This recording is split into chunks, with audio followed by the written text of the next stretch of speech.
We were ecstatic. We had 6 grandchildren and felt like we had room for 10 more. And we knew that it was planned, it was intended, and that they were excited, and we fed off of their excitement as well. But we'll take as many as we can get. Well, and also they had tried for 18 months to get pregnant. They'd done all kinds of fertility things, and they had tried and tried and tried. And so the joy and the sheer excitement that they found out that they were expecting was probably magnified because of all the trouble they had getting pregnant. They wanted this baby desperately. Well, for me, Amanda and I have a relationship that we talk often. I mean, talk about lots of things. And she would call, and she would even send me like a photo of herself giving herself a shot. The shots were hard for her, so she sometimes needed a distraction before she was doing the shots. She would call and just say, "Mom, talk to me, because I have to give myself shots and I just need something." And I'd be okay. So we just talk about anything. We talk about the dog, we talk about the sun, we just talk about what I had for dinner. We would talk about anything just as a distraction because it was such a hard time for her.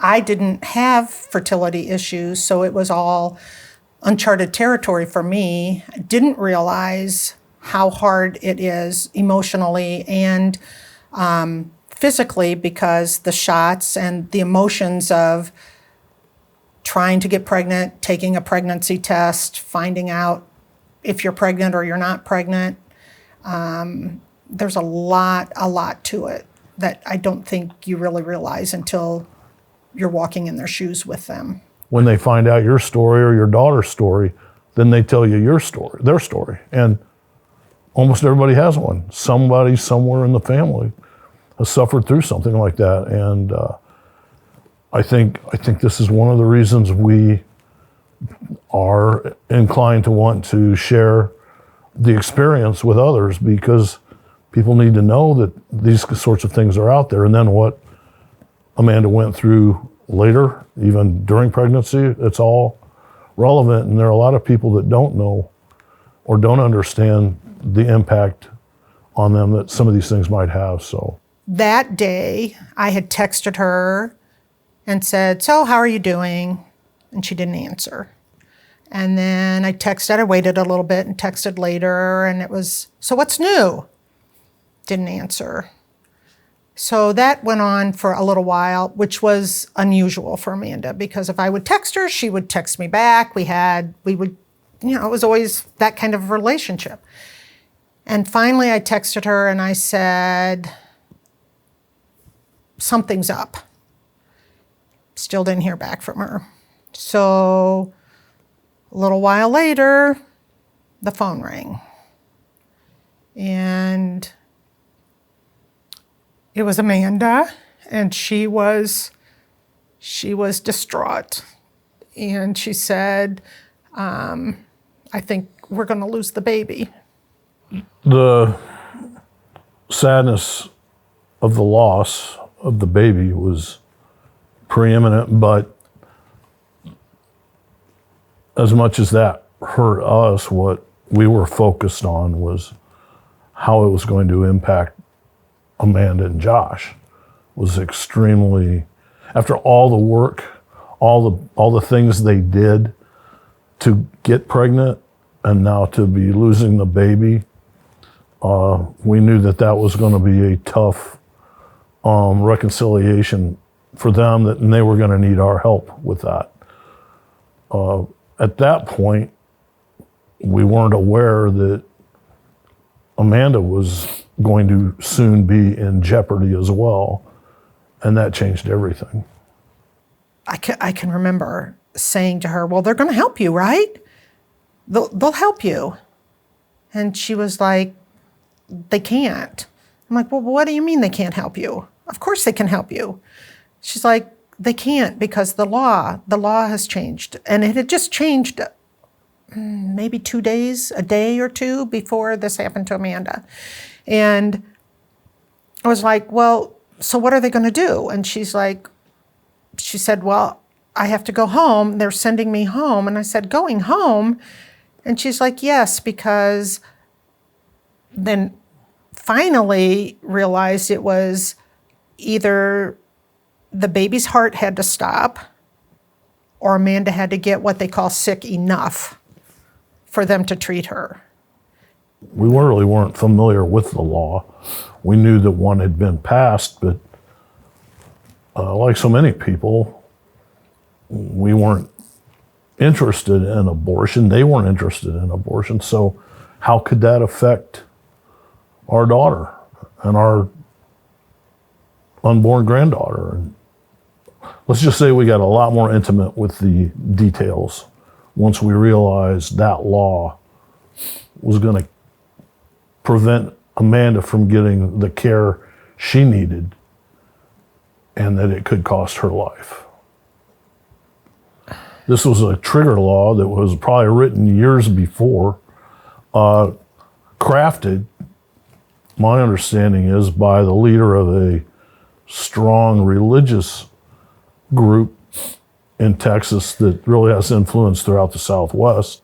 And it was written with no accommodation for extreme situations like Amanda faced, which isn't all that extreme. A lot of people have gone through this since.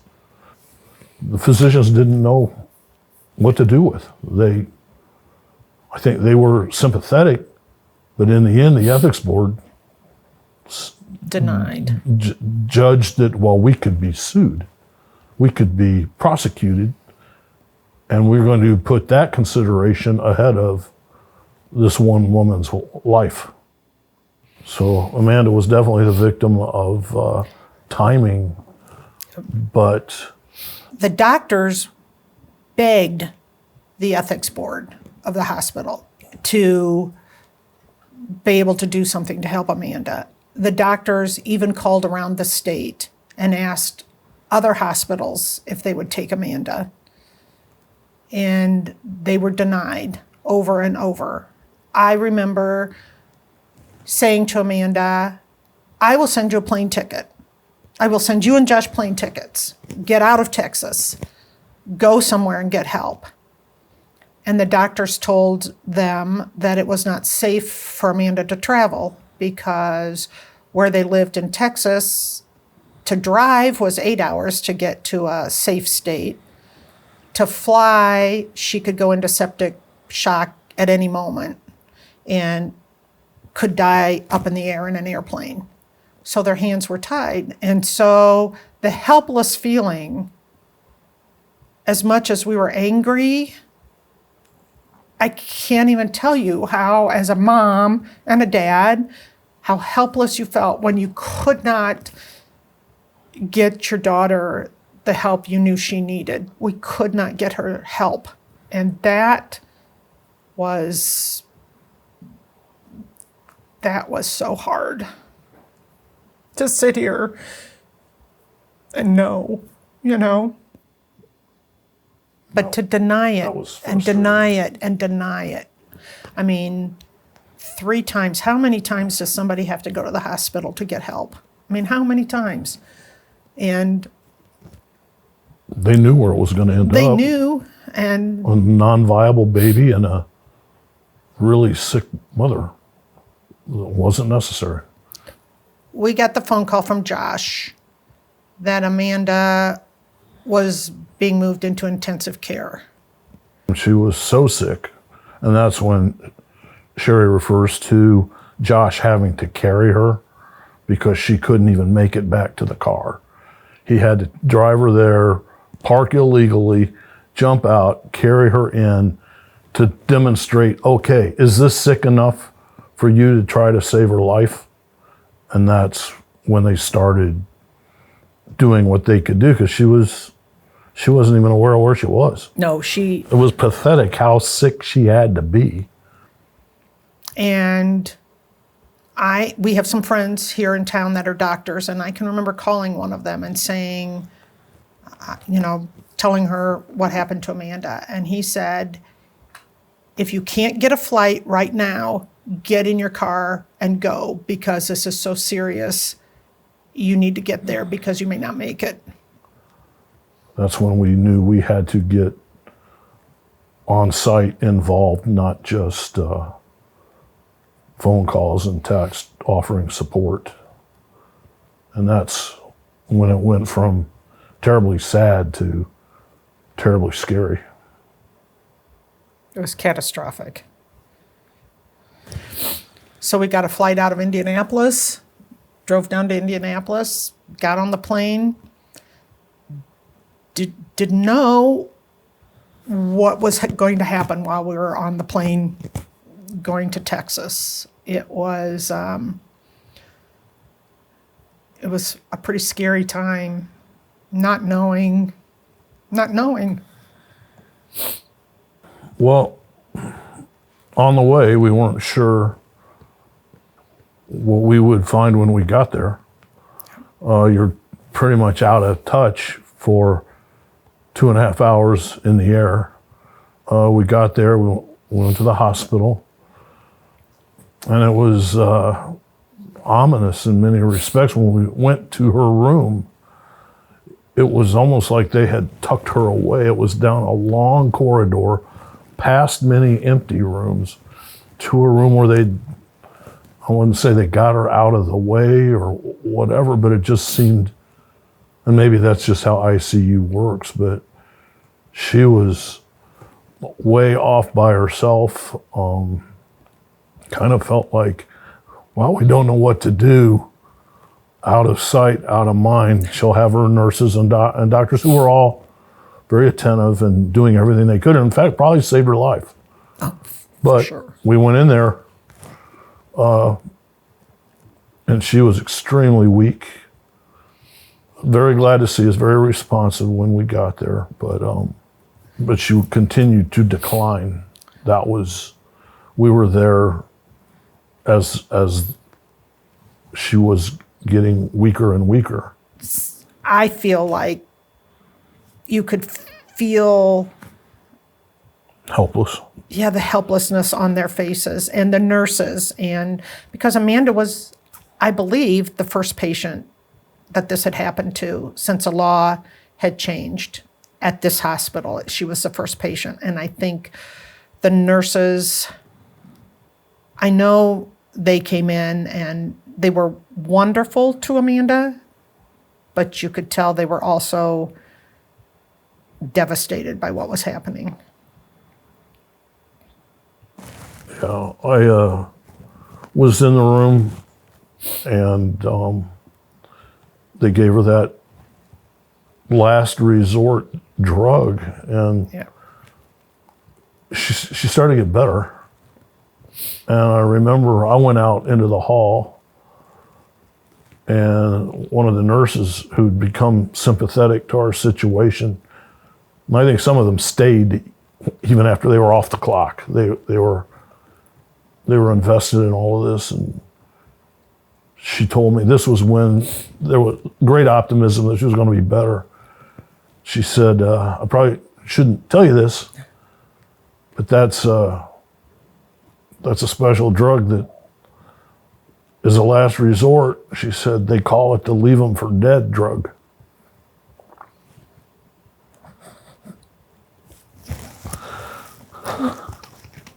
I'm glad she told me that after she got better.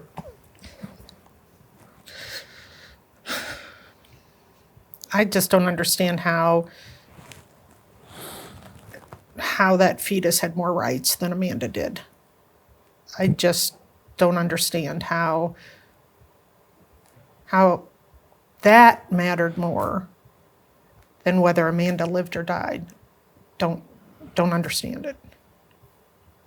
Not really until she got out of intensive care. Yeah. Did you really start to breathe a little bit of a sigh of relief. But then there was they put her in a step-down unit. It was a relief and an appreciation for what finally had been done for her, but it wasn't a celebration because now we've got to help her with the grief that was so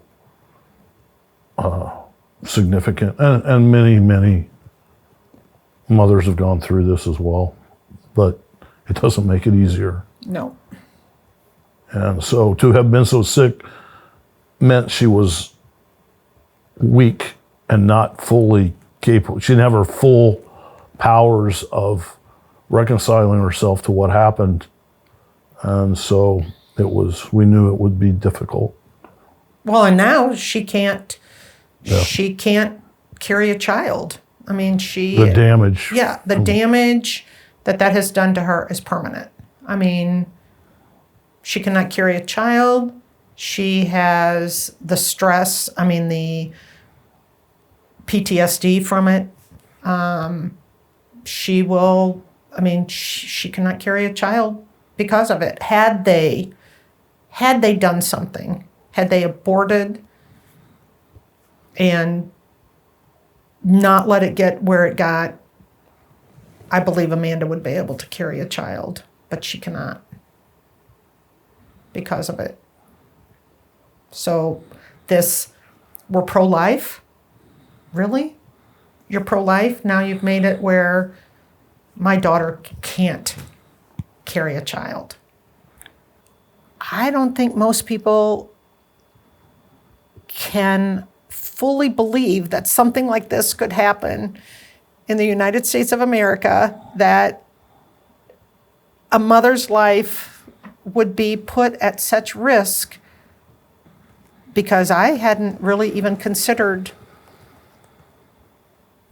what this would mean, or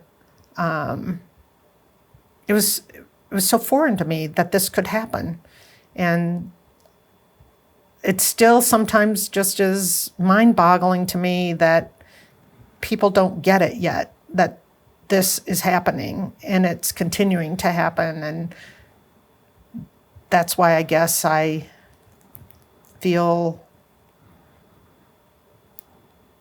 okay about speaking out about it and feel a need to, because if she can, I can.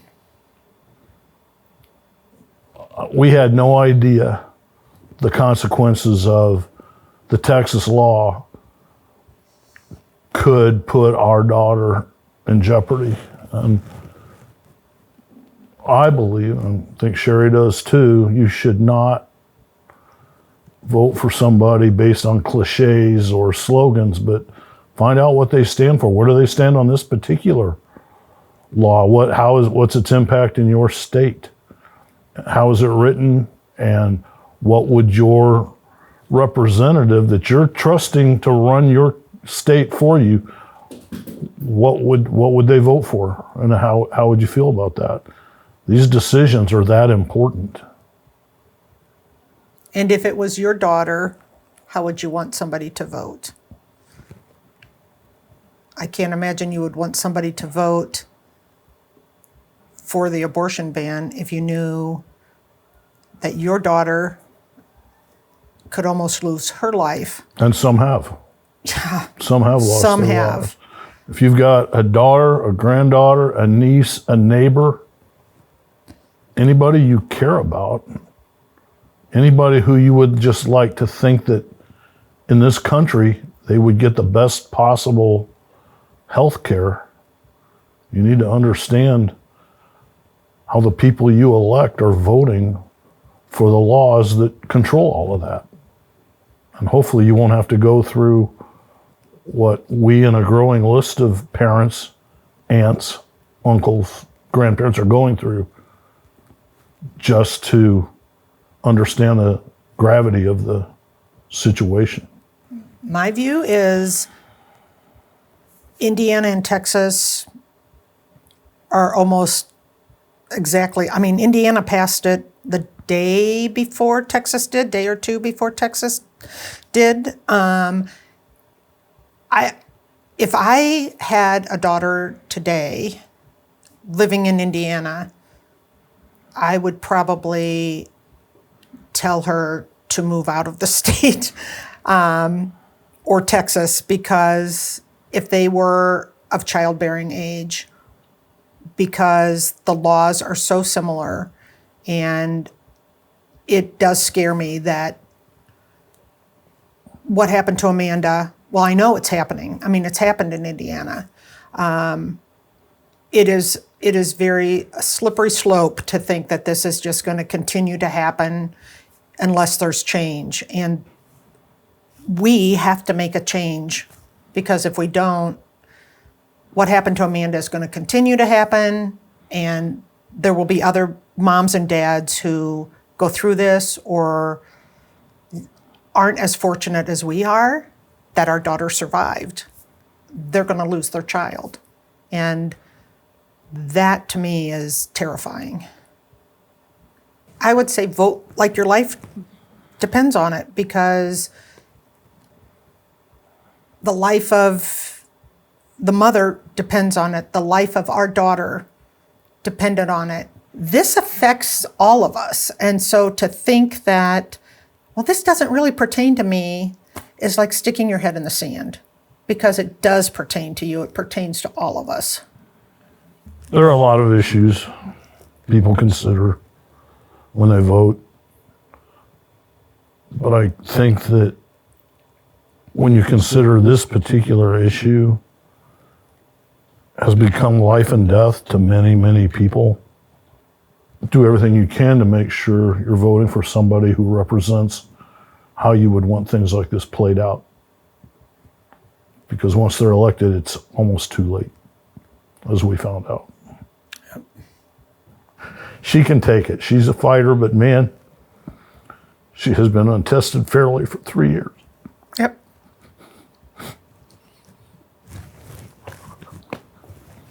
That she has. She can't even play soccer anymore. Never should have happened. This never should have happened.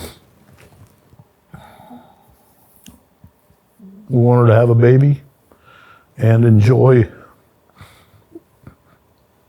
that part of her life that means so much to her and Josh. They're trying so hard.